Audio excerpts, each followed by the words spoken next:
She washed the dishes. She set them in the rack to dry. She dressed as she had dressed 100 times before in the borrowed suit of her brother. The rough wool coat, the flat cap pulled low against the May night air, and she walked out of the small adobe house on North San Pedro Street for the last time. As any ordinary woman, she would not look back. She was done looking back. Hello everyone. Before we start, make sure to like and subscribe to the channel and leave a comment with where you're from and what time you're watching. Your support helps us bring you more stories like this. Now, let's begin. It was the 30th of May, 1907. In the city of San Jose, in Santa Clara County, California, the last warm breath of spring had settled over the valley. The great orchards that ringed the town were in their early summer fullness, and the streets of the downtown district carried the familiar mingling of horse dung, coal smoke, and the warm dust that rose from unpaved lanes whenever a cart passed. The gas lamps on San Pedro Street had long been lit. The firehouse, adjacent to number 28, burned its own lights through the night, as it always did. Inside that small adobe dwelling, a woman lay quiet in the darkness, and beside her, her husband slept. Captain Mario Narcisso Boronda, known to all as Frank, was 43 years of age, a man of the California ranching class who had risen to command Chemical Engine No. 1 with the San Jose Fire Department. He had taken a second wife, Bertha Zettel, 6 years prior. Their marriage had, by the spring of 1907, become a thing of silences, suspicions, and unanswered letters. Before the clock struck 1 in the morning, the peace of North San Pedro Street would be shattered, and a woman who had spent years looking the other way would look away no more. To understand what took place in that small adobe on North San Pedro Street, one must first understand the two lives that had been brought, by chance or fortune, to share it. Bertha Zettel was born on the 14th of March, 1877, in Morton, in Renville County, Minnesota. Her parents, Xavier Zettel and Mary Reese, were German immigrants who had made their way to the American Midwest in the manner of so many of their countrymen, by labour, by thrift, and by the patient cultivation of a new world out of old world ways. Little is recorded of Bertha's early years. What is known is that she arrived in California around the turn of the century, finding her way to San Jose, and that she was, by all accounts, a capable and determined young woman. She would prove as much in ways that no one could then have anticipated. Frank Boronda, born Mario Narciso Boronda on the 29th of October 1863, came from altogether different origins. He was a descendant of one of the founding California families with roots stretching back to the early missions and the great ranchos of the Salinas Valley. There is a Boronda adobe still standing in Salinas to this day, testament to the family's long presence in the region. Frank was, by the time Bertha knew him, a short, swarthy, moustached man of considerable self-regard, who held the rank of Captain of Chemical Engine No. 1 at the San Jose Fire Department. He was a man of the city, known in its streets, and, as it would emerge, in certain of its less reputable establishments. Frank's first marriage had not ended well. His first wife, known in the newspapers as Belle, had in September of 1893 attempted to take her own life by drinking chloroform from a bottle procured at Fisher's drugstore. She had told her daughter Lily she was going to do it, and 12-year-old Lily had run into the street screaming for help. A neighbour named Michael Haggerty managed to wrestle most of the chloroform away. Belle survived, and in her subsequent account to the San Jose Daily Mercury, she stated that Frank had been physically abusive towards her, and that she had been left in poverty. Frank petitioned for divorce 2 years later in November of 1895. He and Bertha Zettel were married on Christmas Day of 1901, Bertha 24 years of age, Frank 38. It was, at its beginning, a marriage of some warmth. The warmth did not last long. Within approximately 18 months of the wedding, Bertha had observed that her husband's affections had cooled considerably. She suspected other women. Quarrels followed. The small adobe on North San Pedro Street, which stood directly adjacent to Frank's own firehouse, became the stage for those quarrels, and for the long, exhausting silences that fell between them. The pattern, once established, repeated itself with the grim regularity of a clock unwilling to be stopped. Bertha eventually moved away from San Jose altogether. She took a room in San Francisco and secured employment as a saleslady at the Emporium department store, situated at 835 Market Street, a respectable establishment where a woman of her character might find steady work and some measure of independence. Frank, for his part, did not visit her, but he wrote letters, urging her to return to San Jose, urging her to come home. After 6 months, Bertha relented and returned. The relationship did not improve. The pattern continued.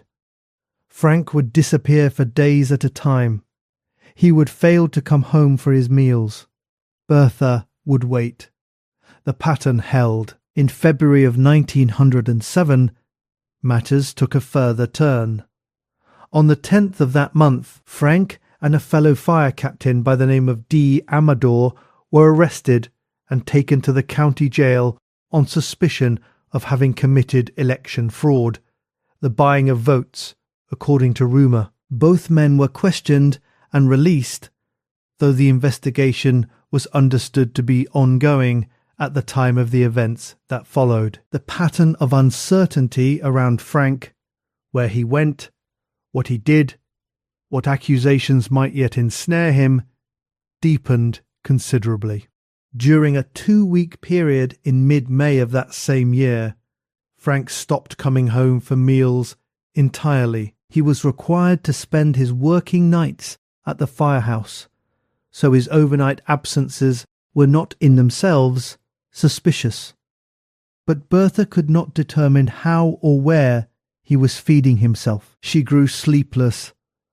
By her own later testimony, she was managing perhaps an hour or two of rest each night. She began, in those weeks, to borrow her brother's clothing, the flat cap, the plain woolen suit, and to follow her husband through the streets of San Jose after his shifts had ended. She wished to know where he went. The firehouse on San Pedro Street occupied its fixed position beside their home. The pattern Frank followed was equally fixed. At the close of his shift, he would exit the front entrance of the station, walk a short distance south to El Dorado Street, and there he would spend his time. El Dorado Street had acquired, by 1907, a considerable reputation. Its establishments were of a particular kind. On the 26th of May, Frank left San Jose abruptly, without explanation. He returned the following day, though not to Bertha. He had gone to Oakland, he said, to collect a fireman's cap, and had remained overnight at his sister's house. Bertha believed otherwise. Bertha believed he had been preparing to flee to Mexico with another woman, in anticipation of his rearrest.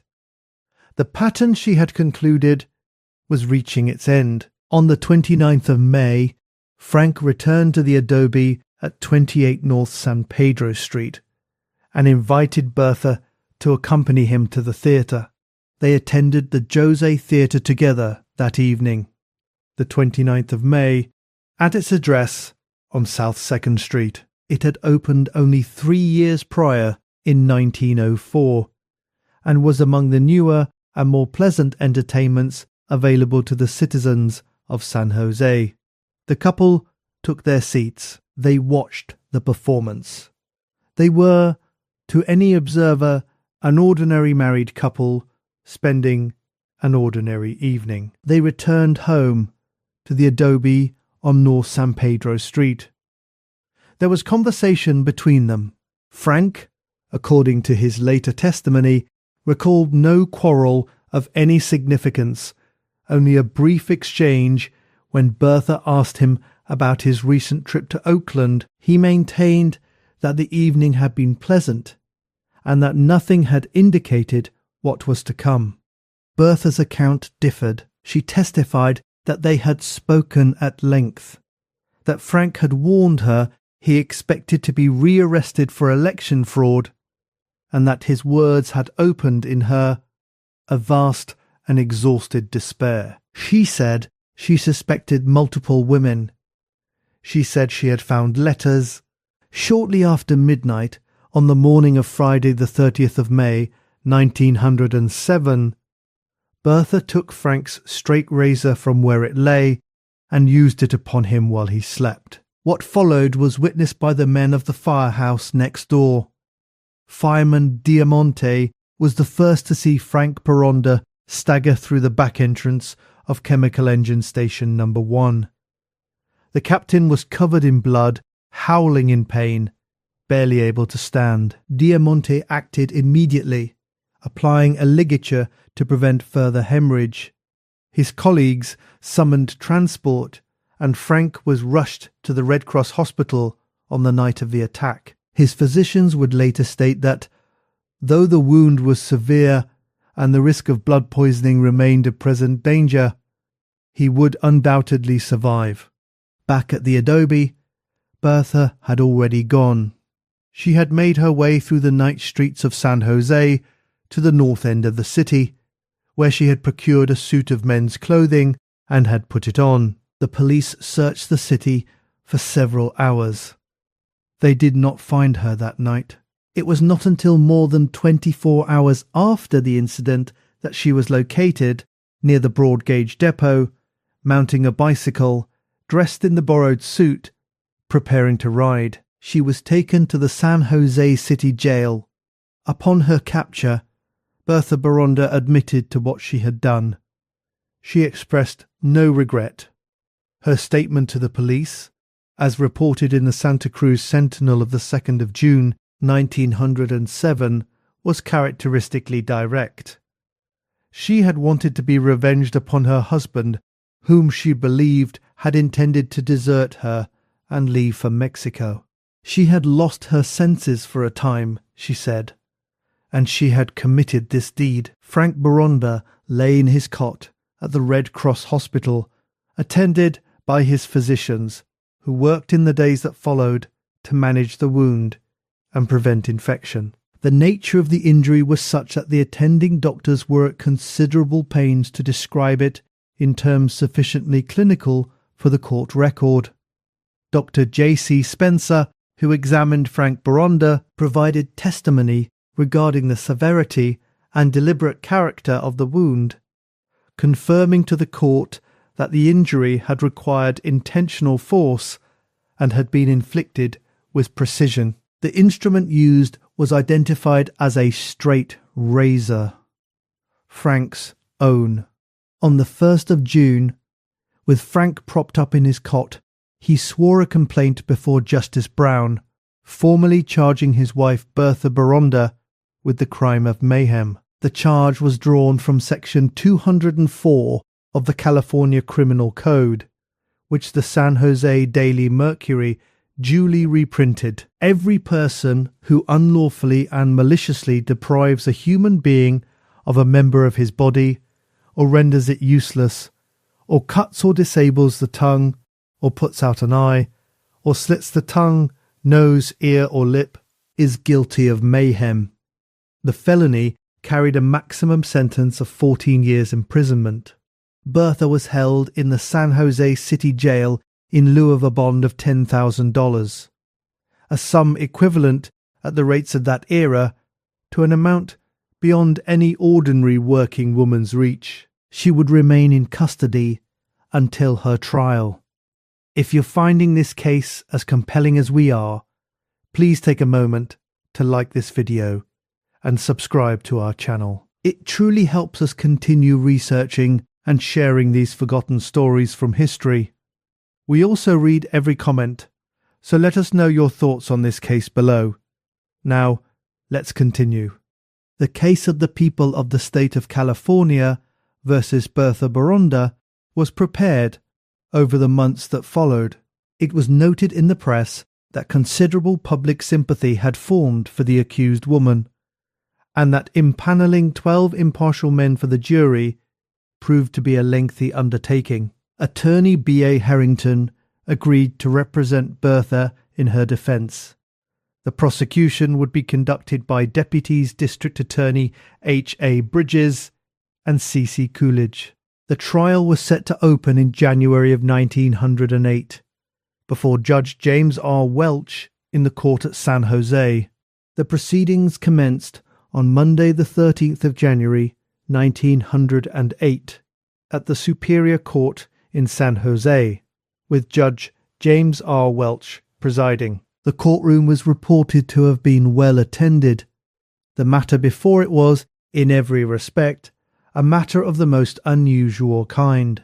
Frank Boronda was called as the first witness for the prosecution. Deputy District Attorney Coolidge asked him to proceed through what the attorney described in the record as the disgusting but essential details of the horrible affair. Frank testified that the evening of the 29th of May had been unremarkable. A visit to the theatre, a return home, and no quarrel worth noting save for Bertha's enquiry about his trip to Oakland. The attack, he maintained, had been entirely unprovoked. He stated that Bertha had invited him to her bed before the attack occurred. Attorney Harrington conducted his cross-examination. Then came the additional witnesses, the fireman who had first attended Frank, the police officers who had conducted the search, medical witnesses including Dr. Spencer, a switchman by the name of Elmer Mitchell, who had been in the vicinity of the depot at the time of Bertha's capture, and a neighbour, Mrs. M.E. Maclay, who testified to the couple's strained relations and to Bertha's prior expressions of suspicion. Several witnesses testified to remarks Bertha had made in the period before the incident. Threats of violence, it was alleged, against her husband if she were to catch him being unfaithful again. Then Bertha herself took the stand. She presented a defense of what was described in the San Francisco call as emotional insanity, arising from extreme jealousy. She described the years of suspected infidelity, the letters she had found, the months of separation, the sleepless weeks of surveillance. She described dressing in her brother's clothing to follow Frank through the streets. She stated that on the night in question she had no recollection of what had taken place, that she had blacked out in a state of rage and had come to herself only afterwards. The judge gave his instructions to the jury. His words have been preserved. Jealousy of wife is no excuse for the commission of the crime of mayhem. The law knows no sex and crime. A woman is as amenable to the law as a man. The jury retired. After 2 hours of deliberation, they returned. Bertha Boronda was found guilty of mayhem. She was sentenced to 5 years imprisonment at San Quentin Penitentiary. On the 29th of February, 1908, a leap day, Bertha Boronda was photographed at San Quentin Penitentiary as part of the prison's booking procedure. The photograph was taken by a fellow inmate, as was the custom of the institution at that time. A 1911 expose in the Santa Cruz Evening News noted that the prison photographer was always another prisoner, one who reportedly tried to make each subject look pleasant. Whether any such rapport existed between Bertha and her documentarian is not known. What the photograph shows is this: a woman in a dark dress, composed, her gaze level, her expression, in the observation of many who have studied it in the years since, something approaching satisfaction. She is not, by any accounting, the face of remorse. She served 2 years of her 5-year sentence and was released from San Quentin on the 20th of December 1909, having been granted early release on the grounds of good conduct. Frank Boronda, upon his recovery, found that his position within the San Jose Fire Department had become untenable. He resigned. According to the account preserved by the local historian Leonard Mackay, he left the city and returned to the family rancho near Salinas. During his time in hospital, he had, according to Mackay, become enamored of one of his nurses. He married her and fathered a child. He subsequently married, for a third time, to a woman named Josie Warburton, who was 33 years his junior. Frank Boronda died in 1940, at the age of 77. Bertha, upon her release, found work as a hotel chambermaid in San Francisco. She subsequently worked as a waitress at Camp Mika, a rustic vacation establishment in the Redwood country of Northern California. In 1921, she married an older widower named Alexander Patterson in Los Angeles. That marriage, too, ended in divorce. The records do not speak much of her in her final decades. She died on the 18th of January 1950 at the age of 72. She was buried at Calvary Catholic Cemetery on the east side of San Jose, the same city whose streets she had once fled through the dark in borrowed clothes. One footnote to the case was recorded by Clyde Arbuckle, who was called to inspect the basement of the San Jose courthouse during renovation works in the 1940s. In a cupboard containing the physical exhibits of past trials, he found a glass jar, listed as Exhibit A in the case of the people of the state of California versus Bertha Boronda. The jar contained, preserved in formaldehyde, a shriveled organ of approximately the size of an old prune, all that remained of the most notorious case in the history of the Santa Clara County courts. The newspapers of the time were notably circumspect in their language.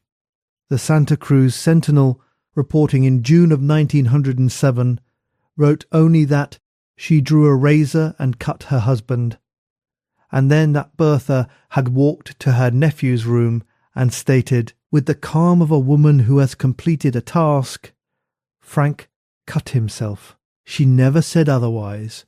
She never expressed regret for what she had done. Bertha Boronda's mugshot, taken on that grey leap day morning in 1908, has since become one of the most circulated images to emerge from the early history of San Quentin State Prison. The woman in it looks back at us steadily across more than a century. There are no tears in her face. There is no plea. There is only that composed, unreadable gaze, and the particular weight of a woman who had decided, long before the shutter fell, that she was finished apologizing. The headstone at Calvary Cemetery says nothing of any of this. Stone and silence, and the deep Californian grass growing slowly over everything.